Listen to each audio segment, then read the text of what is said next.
Broadcast is now starting. All attendees are in listen-only mode. Hi, good afternoon, everyone. My name is Sarah Shasia. I'll be your host today for this webinar at Advocacy. I'm just going to wait about a minute to allow others to sign on. We have about half of the people that have signed up are online right now. So just bear with me. In another minute, we'll get started. Thank you.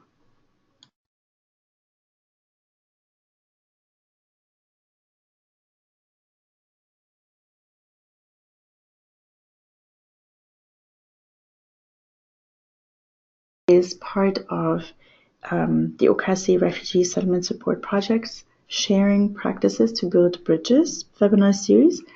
And this webinar series is aiming to clarify roles and responsibilities and to increase transparency. And basically, we want to strengthen collaboration between those who undertake refugee sponsorships and those who provide services to the newcomers, including sponsored refugee families.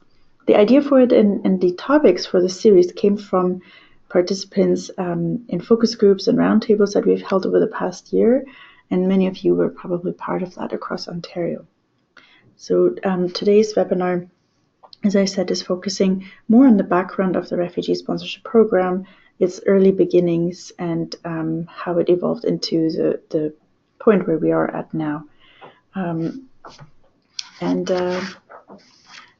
I think we can now, so that's for the context and the technicalities, and I can introduce you now to Don Smith, who is with the Anglican Diocese in Ottawa and a long-time refugee sponsor. As well, we have with us today Brian Dick, who is with the Mennonite Central Committee and also has been involved in refugee sponsorship for quite a long time. Both organizations are sponsorship agreement holders as well. So without much further ado, I'm going to hand it over to Don, and the mic is all yours, Don. Thank you. Okay, thank you, Sarah. Can everybody see the first slide, refugee resettlement in Canada? Yes, yeah, we can see it. Wonderful. Okay, right. Today, Brian and I are going to talk to you about the history of refugee resettlement in Canada from 1979, projecting forward to 2020. And we're going to do it by looking at the numbers.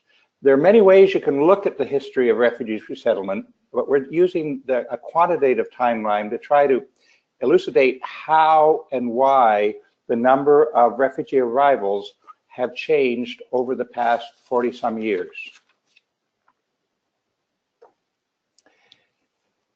Starting in 1979 and by 2020, Canada will have resettled almost 750,000 refugees from overseas. As this chart shows, the program can be viewed as sort of 3.5 peaks.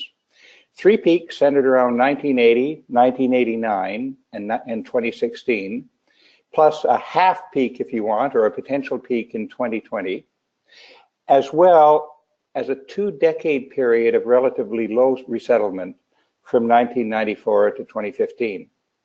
Our goal in this presentation is to attempt to elucidate the factors that contributed to those peaks and valleys, and to suggest the direction of the program in the next few years from now until 2020.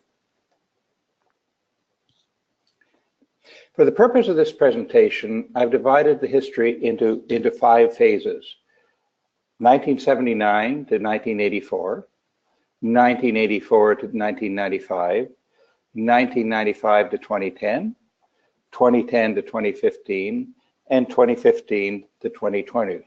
And I'll talk about phase 1 and phase 5, and Brian will talk about phases 2 through phases 4. Let's start with the first phase, the resettlement of over 100,000 refugees, primarily from Vietnam, Cambodia, and Laos, between 1979 and about 1984. The red line is for privately sponsored refugees. The blue line is for government-assisted refugees.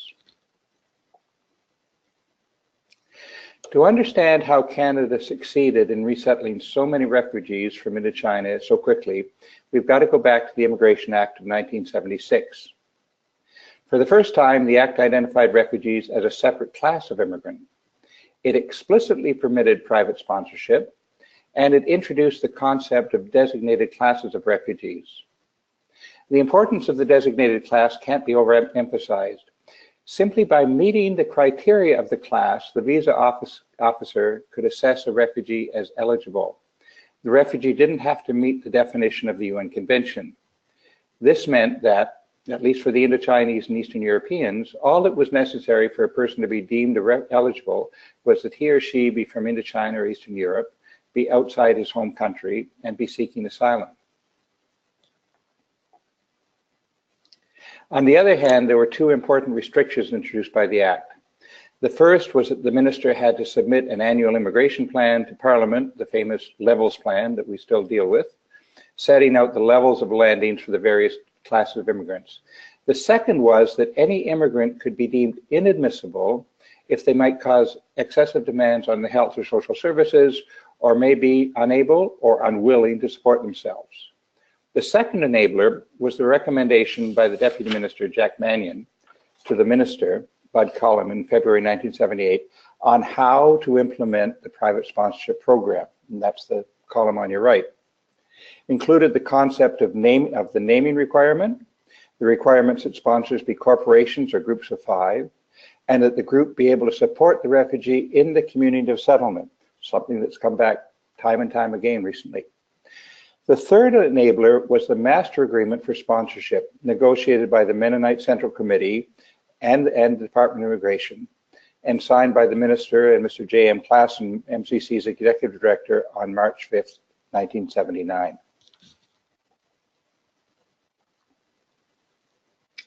We all know what happened next. Within weeks of the Mennonite Central Committee signing the agreement, 13 other churches signed the agreement, and the refugees started to arrive. The government agreed to land one government-assisted refugee for each PS privately sponsored refugee, a formula for the original definition of additionality. By the end of 1980, 32,000 Indochinese refugees had been sponsored by 7,000 groups across the country.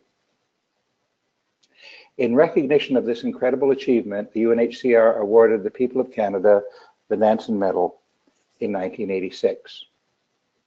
Although the Indochinese resettlement program formally ended in December 1980, thousands more Indochinese came to Canada as both GARs and PSRs in the decade that followed. Now Brian will take us into phase 2. Brian? Okay, thanks, Don. That's very helpful.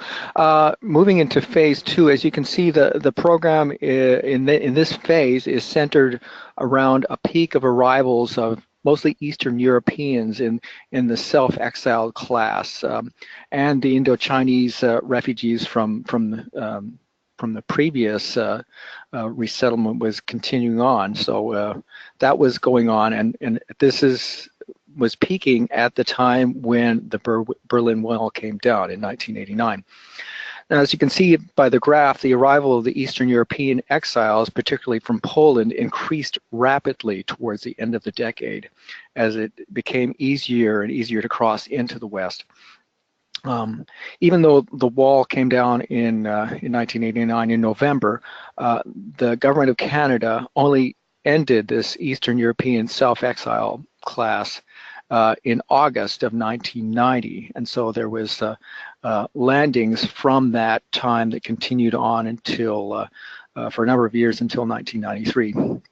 So from 1989 to 1994, the Eastern Europeans really dominated the refugee resettlement in Canada. It was nearly 43,000 in that period of time, and most of them were coming from Poland, as it was easier for them to get out of the country.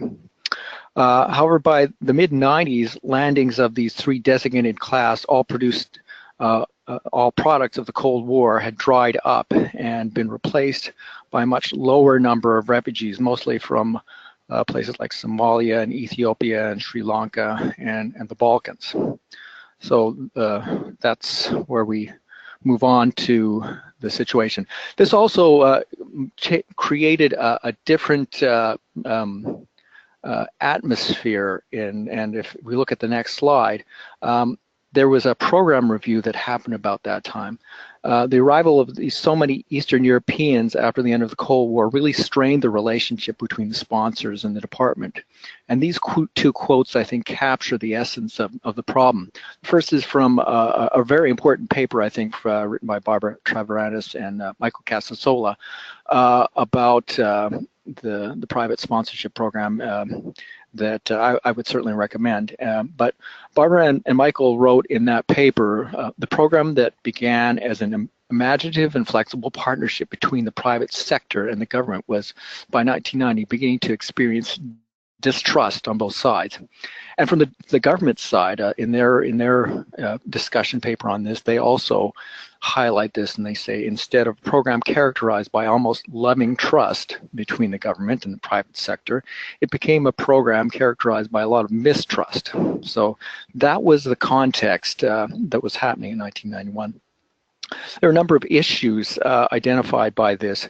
The department, in its review, criticized private sponsors as being too much of a family reunification program, and they called into question the management practices and the financial viability of some of the master agreement holders. There was also some questions about their financial viability of some of these master agreement holders. And the sponsors as well had some grievances about the program as well. They questioned the visa officers and the decisions they made. They were concerned about a lot of refusals. They didn't like that there was an appeal process, and processing times also were going up because of a lack of number of landings, and then a lack of communication with visas, with the visa posts. And if you look through that list and you've been involved in sponsorship in the last little bit, this maybe looks familiar to you. In terms of the regulatory and structure response, this led to a number of regulatory and structural responses, including the replacement of the designated classes from the Cold War era and the introduction of humanitarian designated classes, like which we're maybe familiar with today, like the Convention Refugee Abroad class and the Country of Asylum class, which are still with us today, and also the Source Country class, which has been discontinued.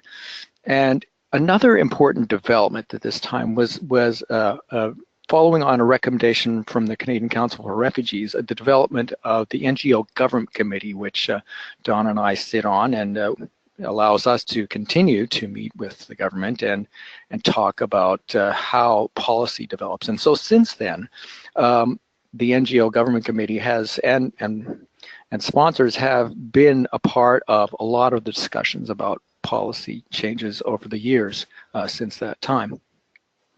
And there was also a replacement of the master agreement with the new sponsorship agreement, which clarified the arrangements of the expectations on both the sponsors but also the government in that time. Another important thing was the development of the refugee sponsorship training program so the government funds this program RSTP that is meant to train sponsors, both Group of Five and sponsorship agreement holders. And then also the privately sponsorship program was put into the annual immigration plan at this time. So a lot of significant changes happened at that time. And that leads us into the next period, what's Don is calling the post-Cold War period from 1995 to 2010. Phase 3 of this history is the post-Cold War period, and it stretches for 2 decades. And Don characterizes this at the beginning. He was talking about how it's a period of relatively little activity.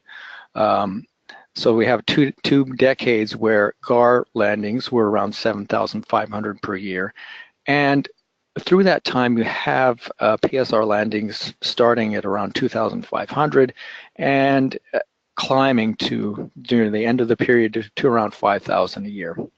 So there was a slight increase of PSRs and a relatively stable number of GAR landings during that time. Now, although landings in this time were well below the landings in the first two phases that are identified, this was not a time when there were no refugees, when there was a lot of stability. If you think back to that time, there were a lot of things going on. For the two different wars in the Congo, which killed millions of people. There was the former Yugoslavia conflict, which caused a lot of people to leave. There was a war in Sudan. There was a war in Afghanistan, was continuing at that time.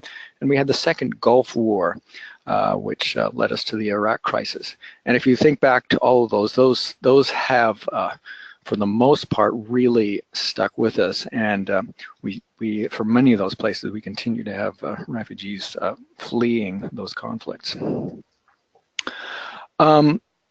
The new, another important change in that period, it was the IRPA, the Immigration and Protection Act of 2001, which was passed in this time.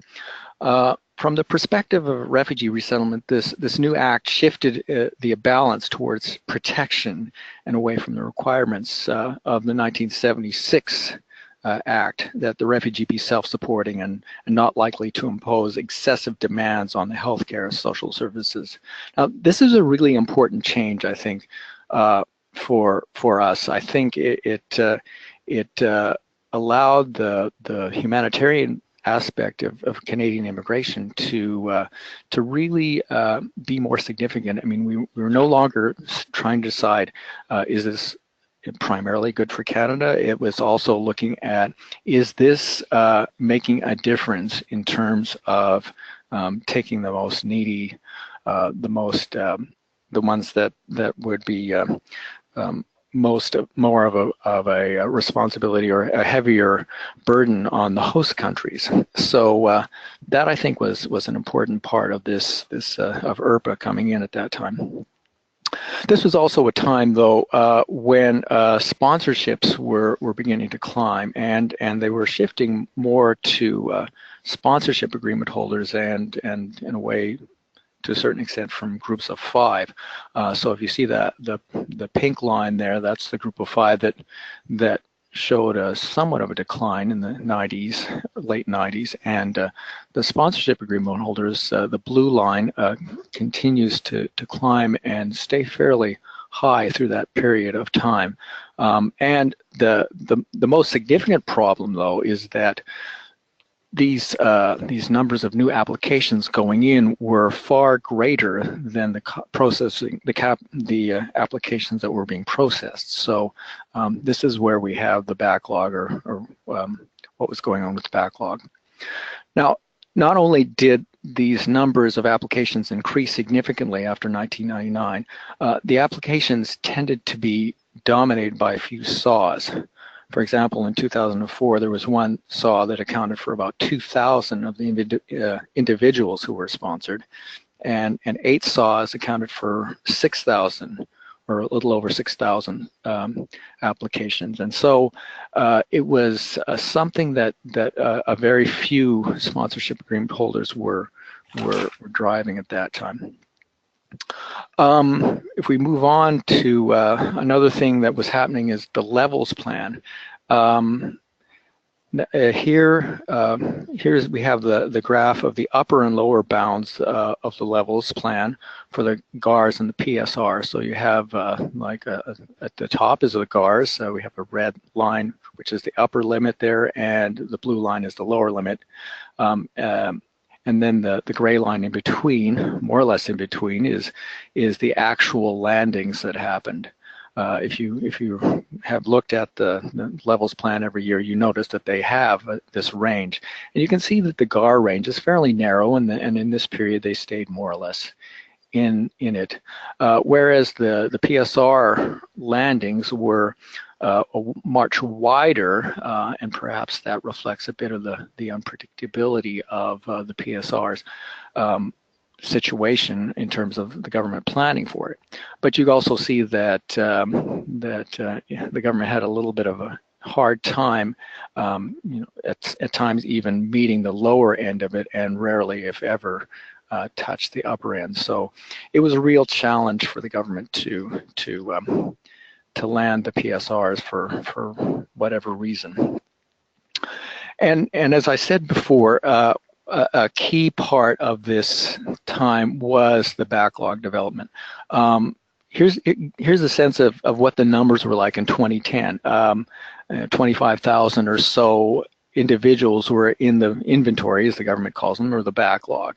And that, just to give you some perspective, it's in the range of 30,000 right now. So in some ways it hasn't gotten better, but it has shifted. If you look at Nairobi there, for example, had short of 8,000 individuals in the queue at that time. Nairobi right now is in the range of 2,000 or so in terms of their inventory. So it's gone down significantly because of focus on processing and also limits in terms of numbers going in there. But the backlog situation has shifted to the Middle East, so that Beirut, for example, is over 8,000. So that is something that has hung over us in this particularly at the end of this particular period of time. Another significant development in this period, though, was the creation of the SAW Association in 2009 or 2010, over that period of time. Now, there had been discussion for a long time about developing some sort of association. In some ways, RSTP was functioning in some ways as a collecting point for sponsorship agreement holders, and their annual planning or the training meetings was something of a SAW association. But there was always a hesitancy to organize. I think a number of SAWs were hesitant to set something like this up because they were worried that it would be there would be an attempt to control them and keep limits on what they were doing. But there was a discussion. The government, under time of Jason Kenney as immigration minister, provided funding for the SAWs to all gather in Windsor, and we got together and talked about this and had an initial discussion about this. And it was difficult discussions to see if we would actually be able to do this. It wasn't really clear at all. Over the next couple of years, we moved forward. Charter was presented and accepted in principle. Charter was distributed a little later in January of 2011 and distributed to the SAWs to look over, explained, and in May of 2011, the SAW Association was incorporated, and at that point we worked on developing our first set of bylaws. So that was, I think, an important development in this, because that then the council for that association became the connecting point, the official connecting point with CIC, Citizenship and Immigration at the time.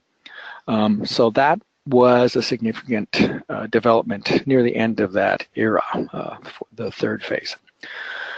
If we move on to the fourth phase, this is basically the time of when Stephen Harper and the Conservatives had a majority government. And in that time, they had a lot more say in how things like immigration were going to be out.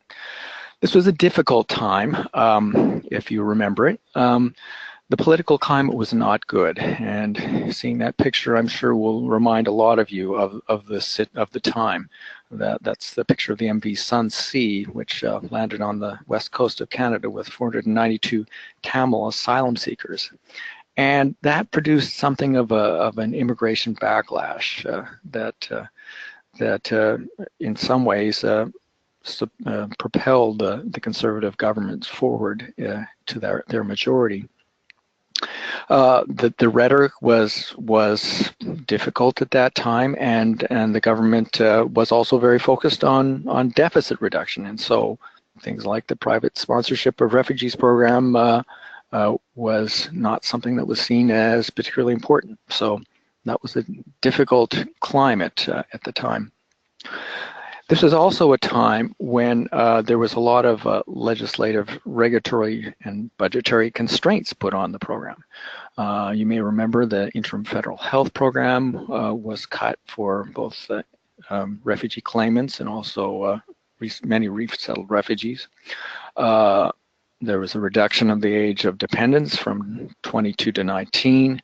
There was Bill C-31, which you may remember, which affected primarily inland claimants or refugee claimants coming to Canada, but it was part of the atmosphere. And then, of course, there was the caps put on the privately sponsorship applications, a number of applications that could be submitted by SAWS, but also other regulations to make it more difficult to do group of 5 sponsorships.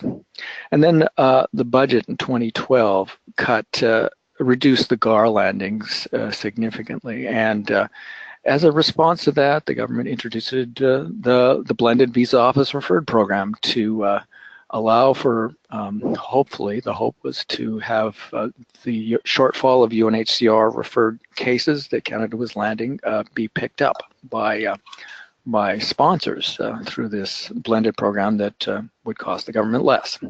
So that's what was happening. If you look at the ranges there in terms of landings, the government missed the GAR target in a number of those years, and partly that was there were other things going on in the world. I mean, they had difficulties in Nairobi. Remember, there was an embassy staff person who was killed at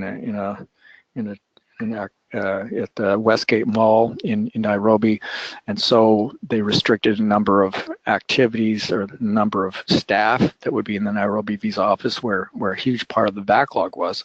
And at the same time, we had the Syrian conflict coming up, and they had to close the Damascus visa office and move operations to other countries in the area.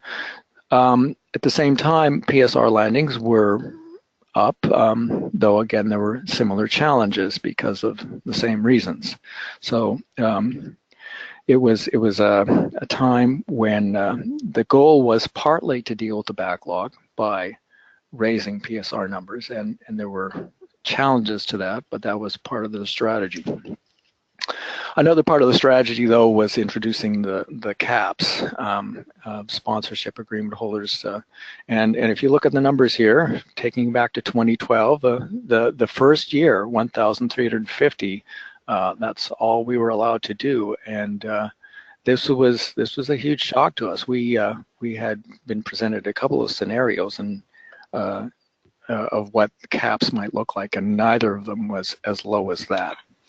You can see a slight increase over the years, but it was still a challenge and a very frustrating part for sponsors in the ending of this period of time. So that takes us to the end of that particular era. Okay, so I'll take us through the last phase. And we all know that everything changed with the publication of that picture of little Ilan Kurdi dead on the beach in Turkey. I think all of our worlds changed, certainly mine did. So this is phase 5, basically from the fall of 2015. And we're projecting forward to 2020. And the reason we're projecting forward to 2020 is because 2020 is the 3rd year of the department's new multi-year levels plan. First time we've seen a multi-year levels plan. And so we can get a feeling for where the numbers are going. I'd like to draw your attention to the fact that the total of 44,800 refugees, PSRs and GARs, this is PSRs, GARs, and BBORs all lumped together, that total of 4,480 at the top, that red line, significantly exceeded the 4,272 peak in 1980, and the 35,529 peak in 1989. The 2016 landings is a record high, something that we didn't even see back during the time of the Indo-Chinese Chinese boat people. But perhaps just as significant is that based on the multi-years levels plan that was announced last November, Canada will increase total resettlement from an average of 11,000, the middle dotted line, newcomers per year, 11,000, which was the average between 1994 and 2014, to an average of 30,000 between 2015 and 2020. That's a threefold increase that we're all going to have to deal with starting in 2015. And that's the message that we want you to understand. That if you look at this graph, that PSR landings dropped off precipitously after the two previous peaks, after the Indo-Chinese peak and the Eastern European peak. And they remained low after those peaks for some years until another world event triggered something. In contrast, this time, going through until 2020, the PSR landings are forecast to grow again after the 2016 peak. From 1994 to 2014, Canada landed 153,187 GARs versus 76,861 PSRs and BVORs. And that's a GAR to PSR BVOR ratio of 2 to 1. Twice as many GARs, government-sponsored refugees, as privately sponsored refugees, basically. We've turned that around, so from 2015 to 2020, assuming the levels plan follows through, Canada is going to land 110,104 PSR and BVORs versus 67,691 GARs for a PSR, for a privately sponsored ratio to a government sponsored ratio now in the privately sponsored favor of 1.6 to 1. That is an enormous change, and for anybody in the community, whether they're service providers or sponsors, it means quantitatively a totally different working environment. So I want to leave you with a few reflections. First, the PSR program underwent a major reset with the end of the Cold War and the program review that followed from it. After that reset was complete, the PSR program was strictly constrained by the annual levels plan, landings around 3,000 per year, which was down from an average of 10,000 per year in the period of 1979 to 1993. Those are major changes from the 1980s through the 1990s, a much decreased program. With the PSR landings constrained by the levels plan, but there was no limit on applications, the backlog and the processing times increased dramatically. And that is what led to caps on applications. However, everything changed in the fall of 2015, I'm sorry. And the new multi-year level plan, Canada is going to triple the number of resettled refugees compared with the preceding 2 decades. But that growth is going to be primarily through significantly increased landings of PSRs and BVORs, with only a modest growth in government-assisted refugees. This is totally different from the situation we had prior to the Syrian surge.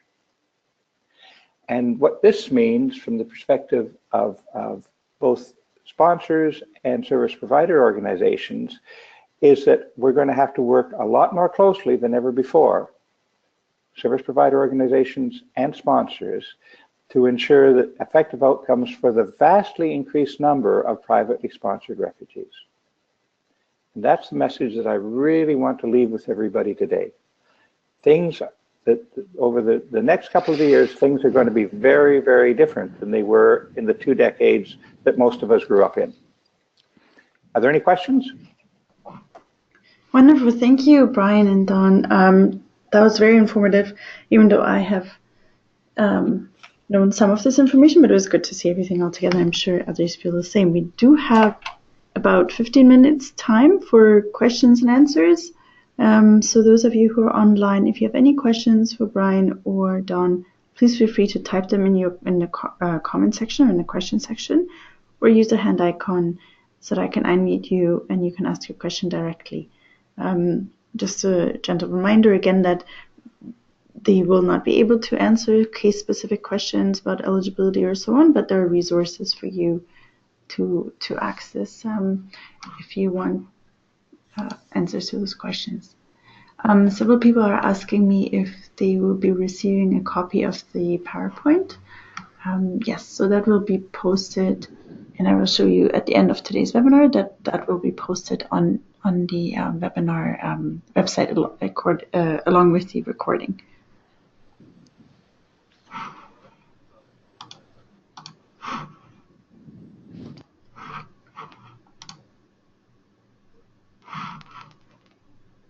So if anyone has questions,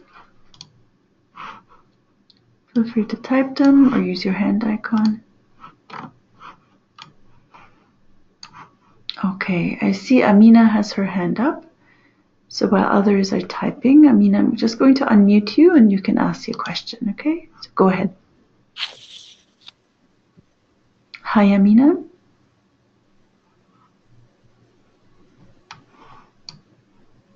You're unmuted because you have used the hand icon. Do you have a question?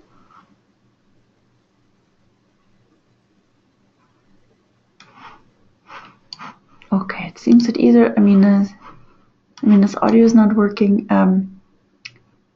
So I'll just read you the first question we have. It's coming from Jennifer Bryant. Jennifer's asking, based on your predictions, do you think sponsorship will be geared towards rural or urban resettlement?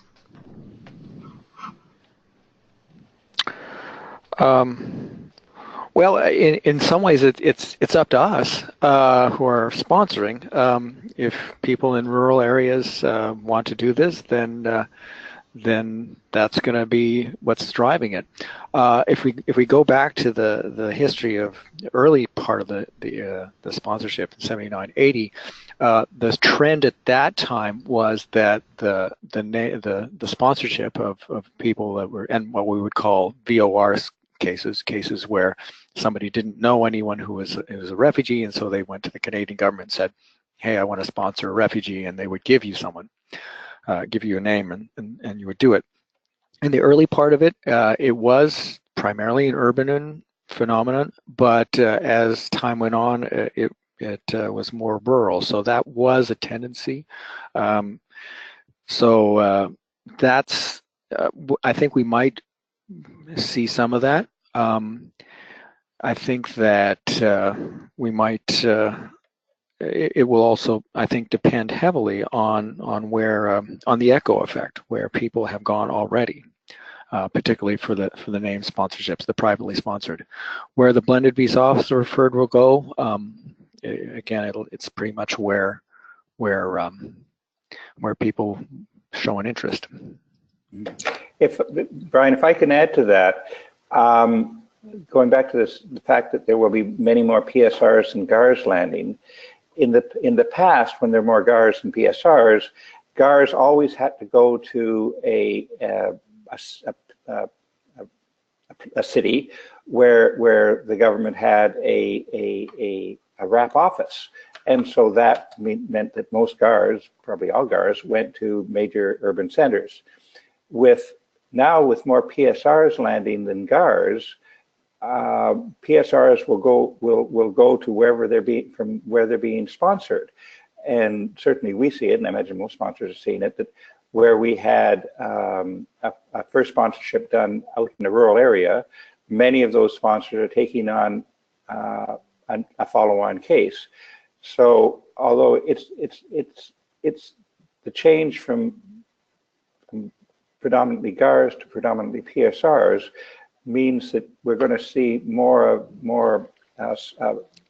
sponsorships being spread out, landings being spread out.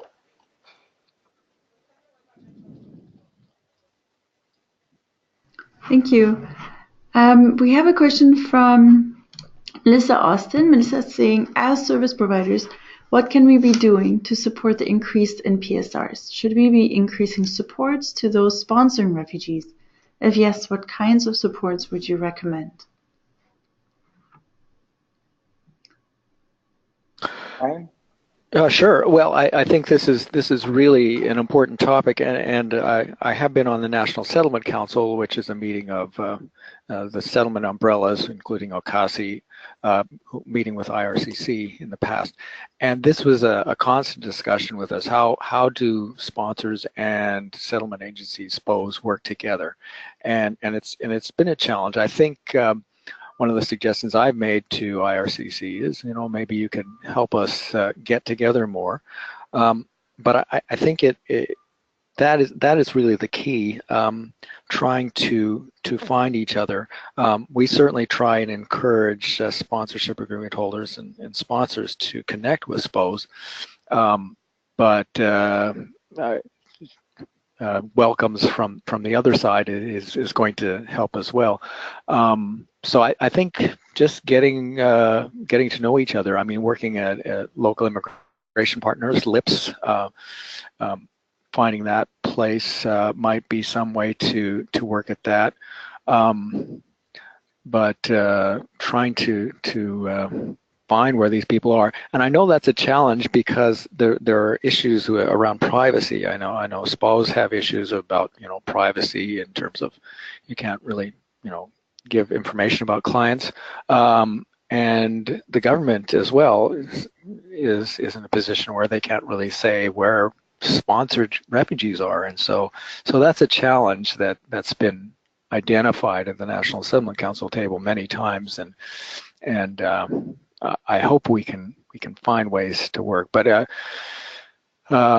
it's a tough one. Yes, and it's a good question for sure, especially within the context of this series. We're always talking about how to improve that collaboration and who should support whom and how. We have a similar question, a related question rather, from Brian Joel. He's asking, what do we know about the level of government spending on service providers over the years? I don't know if, Brian, with your experience on the National Settlement Council, you have some information on that? No, I can't really say. I shouldn't even try and answer. Good question, but I think certainly the government is always saying we're spending nearly $1 billion on civil services. A high proportion of them those services go to resettled refugees, and so I think that's something I think certainly the umbrella agencies need to work with IRCC on, making sure that the support is adequate for this. And I think at the National Settlement Council table need to point out this trend that we're highlighting here, and how the government is going to make sure that that outreach is there. Yeah. If I could add to that, and this is going back to the thought that the 2 decades, 1994 to 2015, average 11,000 PSRs and GARs landed each year. From 2015 to 2020, we're talking about 3 times that number. One would hope that would mean that the budget would be 3 times higher than it was back in the previous 2 decades. I certainly haven't heard that, but my fear is that because the majority of those 30,000 a year now are going to be PSRs, somebody may be saying, oh, PSRs are cheap. We don't have to invest in settlement services like we have to invest in GARs because they're the government's responsibility. It is very important that everybody get out there and say, look, most of the costs for PSRs cost the government a lot of money too. In turn, well, we all know what services they require. So we're talking 3 times as many people, 3 times the demand that we had just 4 years ago. Yeah. And just to add, because we have a similar question coming from Rebecca, Rebecca's asking whether you would predict that funding will drop because the PSR ratio is increasing, and technically the private sponsors must cover all of the settlement obligations without agency support. I just want to clarify that the government actually expects sponsors nowadays to connect the newcomers with service providers, so they're not actually expected to do everything on their own. And working in the settlement sector, I can say that it's unlikely that they will decrease funding because of the increase in PSRs. We have Kaylee who had her hand up. Kaylee, I'm just going to unmute you. Go ahead. Hey, can you hear me? Yes. Okay. Thanks so much for this presentation. I think it's been great. Part of my question was already answered. My question now is more specific to groups of 5 and community sponsors. In recognizing that SAWs have caps on the number of named cases that can go in, and the possibility that group of 5 and community sponsorship applications increase, any thoughts now on knowing how these groups of 5 and community sponsors will their connection to the settlement sector be monitored or encouraged in any way? I know, hearing from settlement service agencies that I work with, that's one of the biggest gaps, is how to know who are the group of 5 and community sponsored newcomers in the area. Mm-hmm. Well, I mean, one of the things about the CS community sponsorships and groups of 5 is their settlement plans are scrutinized by the government before the settlement is approved, and I suspect, and I'm pretty sure that part of that is making sure that the sponsors have a sense of where the settlement services are. So I mean, that's part of what they do. Now, of course, you know, having a plan and following through is maybe 2 different things, but that's another thing that the government has talked a little bit about in the last little bit to us is quality assurance, and so they're wanting to make sure that nothing bad is going on, and so they will be looking certainly at, well, sponsorship agreement holder sponsorships, but also a group of 5 and community sponsorships, just to make sure that as long as we've signed an agreement to resettle these people, that we are following through and making sure that they have the same, roughly the same support as the government-assisted refugee. Mm-hmm. Thanks. Thank you, Kaylee. We are having a lot more questions are coming in. I'm going to take 2 more questions because of time. We do have to end on time, unfortunately, but I would suggest that we collect the remaining questions and answer them perhaps by email.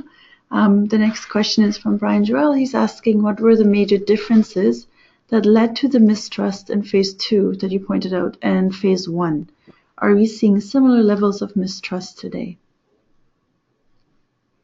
I'll try that one.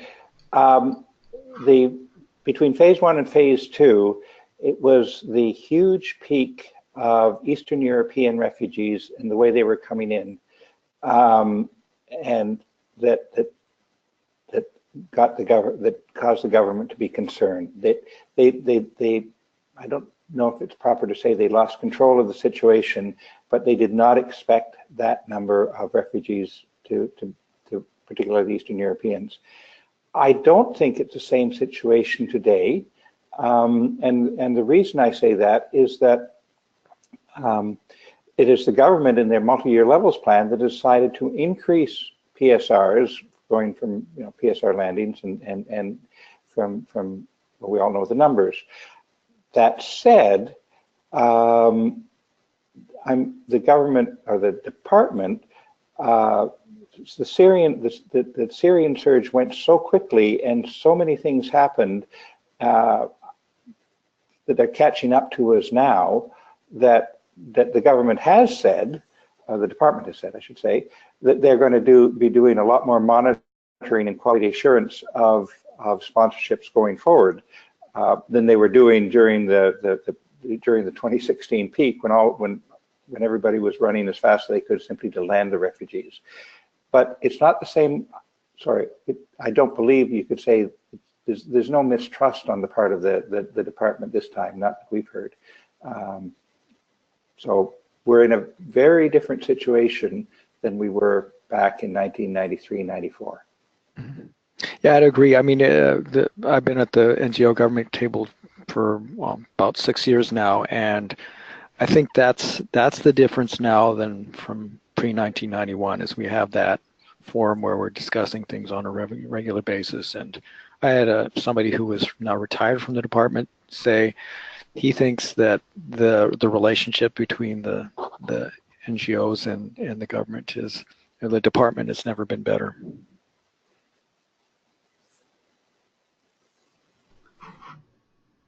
Thank you. We had perhaps one more. The questions are really good, so I hate to cut it off, but there is one question from Charlie asking, from your point of view, what do you know how in terms of how does the government monitor how so many refugees are doing once they're in Canada? So how, according to your knowledge, does the government monitor post-arrival how sponsored families are doing? Brian, you? Well, in some ways that's a work in progress. The government has, prior to this, they have been basically working on reporting. Somebody would report something was going wrong, and they would look into it, and that still happens, and they have been informed about some things. They are, and we don't have the details on this, but they are looking at some other monitoring or quality assurance, as they're calling it, framework. And we have said once you start developing that, let us know, and we want to talk about how that works from our side as well. So to be continued. Yes, thank you. Can we take one more? I think we can take one more. Naomi has to ask 3 questions. I'm so sorry. I know there's some really good questions coming in. Again, as I said, we'll try to get to them offline. But Naomi had asked, at the proposed levels for PSRs over the next 3 years, how long will the current inventory take to exhaust? Their plan is to get to 1 year or 12-month processing by 2019. Is that right, Don? 2019. Yeah. And so everything's very focused on that. There's some wild cards in there, but we should very shortly see what the caps for saws are. And that will be based on, they're looking at the numbers, trying to figure out how much can go in and still get to the point where they process cases within 12 months. So that's continuing. At this point, I think around 60% of the applications are less than 24 months. Maybe it's more than that. It's more than that, I think. But yeah, they're making headway. All right, thank you. Unfortunately, that's all the time we have today. Thank you so much, Brian and Dawn, for taking the time and preparing the information and sharing it with us. And for everyone joining us today, you will receive a follow-up email with a link to today's recording and a copy of the slides. This link is also up here on the screen. It's on welcomeontario.ca.